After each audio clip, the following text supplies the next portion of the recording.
Good morning વિદ્યાર્થી મિત્રો, Shastri school દ્વારા આયોજિત ઓનલાઈન સેશનમાં આપનું હાર્દિક સ્વાગત છે. આપણે જોઈએ 14મો પાઠ, વિજ્ઞાનનો 14મો પાઠ, નૈસર્ગિક સ્ત્રોતો. બરાબર, નૈસર્ગિક સ્ત્રોતોમાં કઈ કઈ વસ્તુ આવે, કુદરતી જે સ્ત્રોતો જે આપણે જીવન જરૂરિયાત માટે ઉપયોગી હોય એવા જે સ્ત્રોતો છે, બરાબર, જીવવા માટે જે જરૂરી વસ્તુઓ છે એનો ભંડાર આપણે જ્યાંથી મળે છે એવા સ્ત્રોતોની વાત કરવાની છે. બરાબર, તો સ્ટાર્ટિંગમાં પહેલા જ પ્રશ્ન તરફ જોઈએ. બરાબર, એના પર આ ચેપ્ટરમાં આપણે શું ભણવાનું છે, તો કે પૃથ્વી પર આ સ્ત્રોતો કયા છે, પૃથ્વી પર નૈસર્ગિક સ્ત્રોતો કયા કયા છે એ જોવાનું છે. પછી જીવનનો શ્વાસ, હવા, એના વિશે ભણવાનું છે. પાણી એક અદ્ભુત પ્રવાહી, પાણી વિશે આપણે ભણવાનું છે. એક એવું પ્રવાહી છે કે જેના વગર લગભગ માનવ જીવન અથવા તો સજીવ સૃષ્ટિ એની કલ્પના કરવી ને એ અશક્ય લાગે એવું.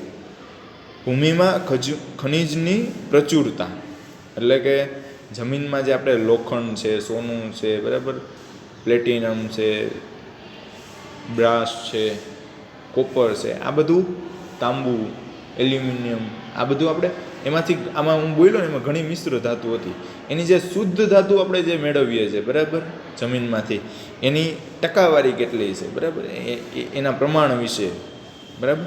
જૈવ ભૂરાસાયણિક ચક્રો, એટલે કે સજીવ અને જમીન, જ્યારે સજીવનું મૃત્યુ થાય, બરાબર, કોઈ પણ પ્રાણીનું અથવા માનવીનું, પક્ષીનું, બરાબર, પછી એના ઉપર જે રાસાયણિક ક્રિયા થાય છે, બરાબર, અને એનાથી એક આખી સાયકલ બને છે, એની વાત કરવાની છે. અને છેલ્લે છે ઓઝોન સ્તર. આપણે આટલા ટોપિક ભણવાના છે, બરાબર. એમાં આપણે સ્ટાર્ટ કરીએ તો કે પહેલું જ કે શા માટે પૃથ્વી પર જીવન આવેલું છે, પૃથ્વી છે એના ઉપર જીવન શા માટે શક્ય છે એની વાત કરવાની છે. તો કે જીવન માટે આવશ્યક તાપમાન, વધુ માત્રામાં પાણી અને આહારની જરૂરિયાત હોય છે. આપણે ખબર છે, જો વધારે તાપમાન વધી જાય ને, બરાબર, અમુક લેવલ કરતાં તાપમાન વધી જાય તો અસહ્ય ગરમી થાય ને એના કારણે માનવ છે ને હેરાન પરેશાન થઈ જાય. માનવ જ નહીં, પશુ, પ્રાણી, સજીવો, દરેક સજીવો, વૃક્ષો છે એના પાંદડા કરમાઈ જાય, બરાબર, અથવા તો એને યોગ્ય પ્રમાણમાં પાણી ન મળે તો એ સુકાવા લાગે, બરાબર. યોગ્ય પ્રમાણમાં કોઈ પણ વ્યક્તિને ખોરાક મળવો જોઈએ, પ્રાણી, કોઈ પણ સજીવને, વ્યક્તિ નહીં, સોરી, કોઈ પણ પ્રાણી છે, બરાબર, તો સજીવ છે એને ખોરાક પૂરતા પ્રમાણમાં મળવો છે. હવે પૃથ્વી પર સજીવોની મૂળભૂત આવશ્યકતાઓની પૂર્તિ માટે સૂર્યમાંથી ઉર્જા મળે છે. આપણે તાપમાનની જે જરૂરિયાત છે, બરાબર, આવશ્યક તાપમાન, એ ક્યાંથી મળે છે, તો કે સૂર્યમાંથી આપણે ઉર્જા મળી જાય છે, બરાબર. અને પૃથ્વી પર રહેલા પાણી, વાયુ અને અન્ય પરિબળો પ્રાપ્ત છે.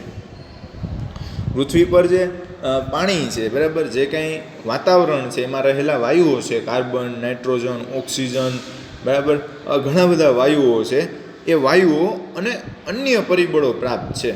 એટલે કે સજીવને જીવવા માટે જે કાંઈ વસ્તુ જોઈએ એ બધી ક્યાં મળી જાય છે, તો કે પૃથ્વી ઉપર મળી જાય છે. પૃથ્વી પરનું જીવન આ બધા પરિબળો પર આધાર રાખે છે અને સરળતાથી ઉપલબ્ધ છે. હા, થોડી ઘણી મહેનત કરવી પડે છે, પણ આ બધા પરિબળો છે, બરાબર, એ આપણે આસાનીથી, સહેલાઈથી મેળવી શકીએ છીએ, બરાબર. તો આને કારણે શું કહી શકાય કે પૃથ્વી ગ્રહ છે એના પર જીવન આવેલું છે, બરાબર. આનો સ્ક્રીનશોટ પાડી લ્યો, આ તમારે બાકી નોટમાં લખવાનો છે, બરાબર. હવે કદાચ પડી ગયો હશે. આના પછીના બીજા પ્રશ્ન તરફ આગળ વધીએ. એના પછી પ્રશ્ન છે તો કે પૃથ્વી પર જીવન માટે આવશ્યક અજૈવિક ઘટકોના નામ આપી તેના દ્વારા રચાતા આવરણ સમજાવો. બરાબર, અજૈવિક ઘટકો, પહેલાં તો એ તો ખબર હોવી જોઈએ ને. અજૈવિક ઘટકો એટલે જે કંઈ વસ્તુ સજીવ હોય એને જૈવિક કહેવાય, બરાબર, અને જે સજીવ ના હોય, બરાબર, એ બધું શેમાં આવશે, એવા ઘટકો જે હશે એ શેમાં આવશે, તો કે અજૈવિક ઘટકો. પેલું જોઈએ પોઈન્ટ, તો કે પૃથ્વી પર જીવન માટે આવશ્યક અજૈવિક ઘટકો કોણ કોણ છે, તો કે હવા, જળ અને ભૂમિ. આ ત્રણ વસ્તુ હોવી જોઈએ. હવા ના હોય તો આપણે શ્વાસ ના લઈ શકીએ, એટલે એ પણ ના ચાલે. એટલે હવા જરૂરી અજૈવિક ઘટક છે. પછી તો કે પાણી છે, બરાબર, એના વગર તો સજીવનું જીવન જ શક્ય નથી. અને ભૂમિ તો કે ખોરાક ઉત્પાદન અથવા તો ખોરાક માટે, રહેવા માટે ખૂબ જ જરૂરી ઘટક છે, બરાબર. તો આ 3 જે અજૈવિક ઘટકો છે, બરાબર, એના દ્વારા રચાતા આવરણ સમજવાના છે. તો કે પહેલું છે મૃદાવરણ. પૃથ્વીનું સૌથી ઉપરનું સ્તર ખડકો અને ભૂમિ વડે રચાયેલું છે, તેને મૃદાવરણ કહે છે. પૃથ્વીનું સૌથી ઉપરનું જે સ્તર છે ને એ ખડક અને ભૂમિ વડે રચાયેલું છે, તેને શું કહેવાય? મૃદાવરણ કહેવાય. ઉપરનો જે પોપડો, જેના ઉપર આપણે હાલન ચલન કરીએ છીએ, રોડ રસ્તા બનાવીએ છીએ, મકાન બનાવીએ છીએ, તળાવો બનાવીએ છીએ, બરાબર, આ જે ભાગ છે એને શું કહેવાય? તો કે મૃદાવરણ કહેવાય. એનાથી થોડાક ઉપર આવી વાતાવરણમાં આવી જાય, બરાબર. તો કે સમગ્ર પૃથ્વીને ચાદરની જેમ ઢાંકતા વાયુ કે હવાના આવરણને શું કહેવાય? વાતાવરણ કહેવાય. પૃથ્વી છે, બરાબર, એમાં જમીનથી લઈને અમુક કિલોમીટર સુધી ઘણા બધા વાયુઓનું સ્તર આવેલું છે, બરાબર. તો જે આ સ્તર છે, બરાબર, જેમાં અનેક વાયુ રહેલા છે, એ વાયુ જે છે, બરાબર, એનાથી જે આખું એક પળ બને છે, આને શું કહેવાય? તો કે વાતાવરણ કહેવાય. આપણે જે કાંઈ શું કે અમુક હદ સુધી એમ કહીએ કે એના પછી પૃથ્વીનું વાતાવરણ નથી, બરાબર. તો એનો મતલબ શું થયો? ત્યાંથી વાયુઓ છેલ્લે કોણ આવે છે? ઓઝોન સ્તર આવે. તો જમીનથી લઈને ઓઝોન સ્તર સુધીનું જે શું કે આખો પટ્ટો છે એ શેમાં આવે? તો કે વાતાવરણમાં. એના પછી છે જલાવરણ. જલ એટલે પાણી, એનું આવરણ એટલે જલાવરણ. પૃથ્વીનો 75% ભાગ પાણીનો બનેલો છે. આખી જે પૃથ્વી છે એમાંથી 75% ભાગ છે એના પર શું આવેલું છે? તો કે પાણી આવેલું છે. તેમાં ભૂગર્ભીય જળનો પણ સમાવેશ થાય. ભૂગર્ભીય જળ એટલે તો કે જમીનમાં જે પાણી રહેલું છે ને એનું, જે આપણે બોર અને કૂવા દ્વારા આપણે અંદરથી ખેંચીએ છીએ જમીનમાંથી, એ જે પાણી છે ને એને ભૂગર્ભીય જળ કહેવાય, બરાબર. તો એ 75% ભૂગર્ભીય જળ પણ આવી જાય, બરાબર, જમીનમાં રહેલું પાણી પણ આવી જાય. આ સમગ્રને જલાવરણ કહેવાય. પૃથ્વી ઉપરનું જળ એટલે કે પાણી, એટલે કે તો કે તળાવ, નદી, સમુદ્ર, બરાબર, આ બધામાં પાણી છે. પ્લસ ભૂગર્ભ એટલે કે જમીનમાં જે પાણી છે, આ બધું પાણી મિક્સ થઈને કેટલા ટકા છે? 75%. આ બધું ભેગું થાય તો એને શું કહેવાય? તો કે જલાવરણ કહેવાય. આનો ફોટો સ્ક્રીનશોટ પાડી લ્યો. આપણે એટલી ખબર હોવી જોઈએ કે મૃદાવરણ કોને કહેવાય, વાતાવરણ કોને કહેવાય અને જલાવરણ કોને કહેવાય. મૃદાવરણ એટલે શું? તો કે જમીનનું જે આવરણ છે, પડ છે ખડકોનું, એને મૃદાવરણ કીધું. વાતાવરણ એટલે ઘણા બધા વાયુઓ ભેગા થઈને પૃથ્વી પર જે પાતળી ચાદર જેવું એક આવરણ રચે છે, બરાબર, એને વાતાવરણ, બરાબર. વાત એટલે વાયુ, આવરણ, વાયુઓનું આવરણ. પછી જલાવરણ તો કે જળનું આવરણ, પાણીનું આવરણ, બરાબર. હવે એમાંથી આપણે જીવાવરણ, એના પછીનો ટોપિક છે કે જીવાવરણ કોને કહે છે અને જીવાવરણના જૈવિક ઘટક અને અજૈવ ઘટકો જણાવો. બરાબર. પહેલાં તો જીવાવરણ, તો કે જીવને આશ્રય અથવા તો આધાર આપતા પૃથ્વીના ગાઢ આવરણો વાતાવરણ, મૃદાવરણ અને જલાવરણ એકબીજામાં ભળી જઈને જીવનની સંભાવના શક્ય બનાવે છે, તેને જીવાવરણ કહે છે.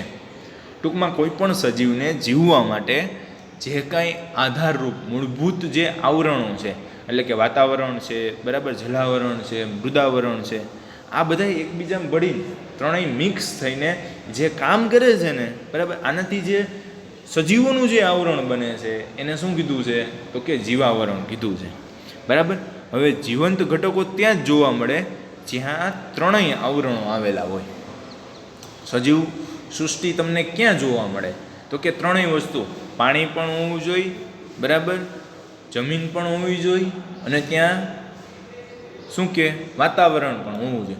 આ ત્રણેય વસ્તુ જો સજીવના શરીરને માફક ત્રણેય વસ્તુ હોય ત્યાં જ જીવન એટલે કે સજીવ જોવા મળે છે.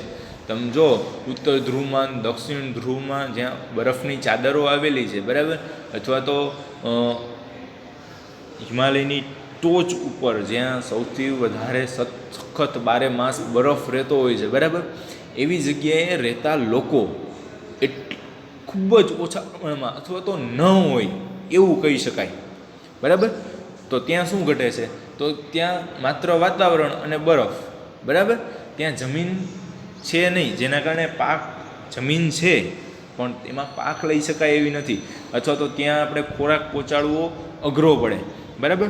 તો એના ઉપરથી શું કહી શકીએ કે જ્યાં આ ત્રણેય વસ્તુ હોય, વાતાવરણ પણ હોય, મૃદાવરણ પણ હોય અને જલાવરણ પણ હોય, આ ત્રણેય વસ્તુ હોય, બરાબર, એ જ જગ્યાએ જીવનની સંભાવના શક્ય બને છે. જીવાવરણમાં જૈવિક ઘટકો તરીકે સજીવો, જીવાવરણ છે, બરાબર, સજીવોનું આવરણ, સજીવો નું આવરણ છે, બરાબર. એમાં જૈવિક ઘટકો કોણ કોણ છે, તો કે વનસ્પતિઓ, પ્રાણીઓ અને સૂક્ષ્મજીવો, બરાબર. અને અજૈવિક ઘટકોમાં તો કે હવા, પાણી અને જમીન એટલે કે ભૂમિનો સમાવેશ થાય છે, બરાબર. તો જીવાવરણ પહેલાં તો કોને કહેવાય, તો કે સજીવને આધાર આપતા પૃથ્વીના આવરણો છે, જેમ કે વાતાવરણ, જલાવરણ, મૃદાવરણ, એ એકબીજામાં ભળી જઈને સજીવને જીવવાની શક્યતા ઉત્પન્ન કરે છે, તેને શું કહેવાય, જીવાવરણ કહેવાય. હવે જ્યાં આ ત્રણેય આવરણો હોય, બરાબર, ત્યાં જ સજીવ સૃષ્ટિ શક્ય છે, ત્યાં જ જીવાવરણ જોવા મળે, બરાબર, ત્યાં જીવંત ઘટકો જોવા મળે. હવે જ્યાં જીવાવરણ હોય, બરાબર, એના જૈવિક ઘટકો અને અજૈવિક ઘટકો કોણ, તો કે જૈવિક ઘટકોમાં આવશે વનસ્પતિ, પ્રાણી અને સૂક્ષ્મજીવ, અને અજૈવિક ઘટકોમાં કોણ આવશે, તો કે હવા, પાણી અને ભૂમિ, હવા, પાણી અને જમીન, આ ત્રણનો સમાવેશ થાય. ત્રીજો પ્રશ્ન છે, એનો સ્ક્રીનશોટ પાડી લ્યો.